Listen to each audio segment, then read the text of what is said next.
May the words of my mouth and the meditations of my heart be acceptable to you, O Lord. Sometimes the gospel tells me what I need to hear. It's not necessarily what I want to hear. It's not necessarily something that's going to bring me a lot of fulfillment within the world, but it does help me put my heart and my mind in the place where it needs to be. This passage from Mark 13 is definitely a passage that is hard to hear. But I do think that it speaks to a hopeful end to the story of what it is we are all finding ourselves in. It reminds me that we are a part of just a chapter of an ongoing narrative, and honestly, that's not something that I always want to hear, that I am just a small part of a story, because let's face it, we all should be the main characters of our own life stories. But the story of God is bigger. The story of our relationship with God is more than just us. It's about all of humanity, all of the earth.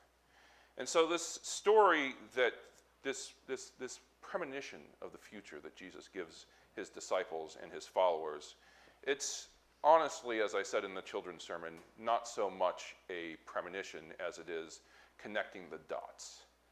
Jesus was able to see the corruption of the temple. He was able to see the authoritarian power of Rome.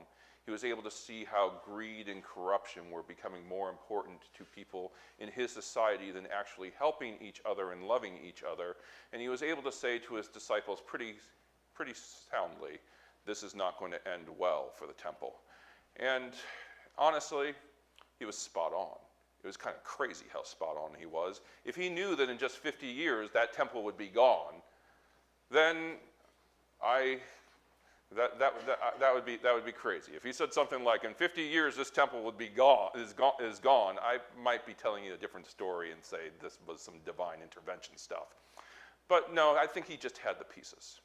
Because really what brought the end of the temple was exactly what he said it was. It was greed, it was uncontrolled power, it was people not looking out for other people.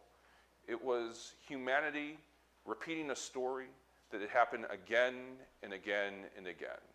It happened to the Maccabees before the temple. It happened to the Seleucids. It happened to the Macedonians. It happened to the Babylonians. It happened to the Persians. Over and over and over again, when people forget to look out for their neighbor and to love one another, we find things come crashing down. And Jesus tells his disciples, don't let this overwhelm you too much, because that is not the end of the story. Sometimes I need to hear that.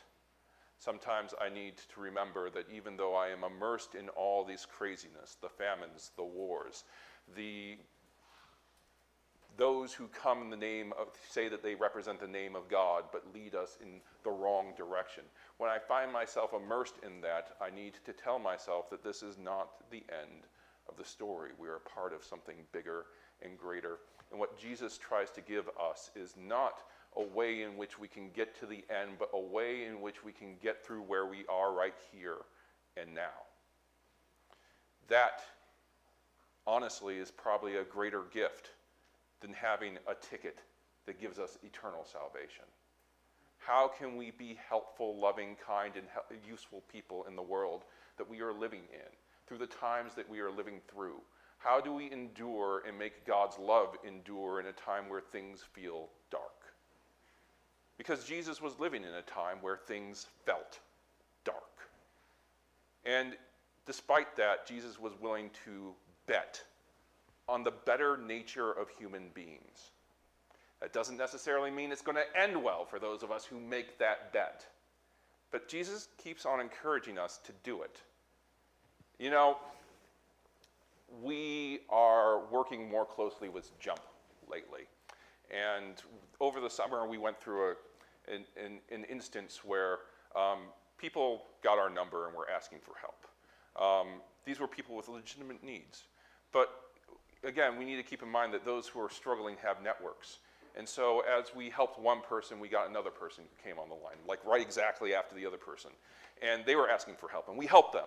And then another person called, and they asked for help, and we helped them. And we just kept helping and helping until we realized, okay, wait a second, there's something going on here. And we reached out to our partners and they said, yes, these are people who have come to us before.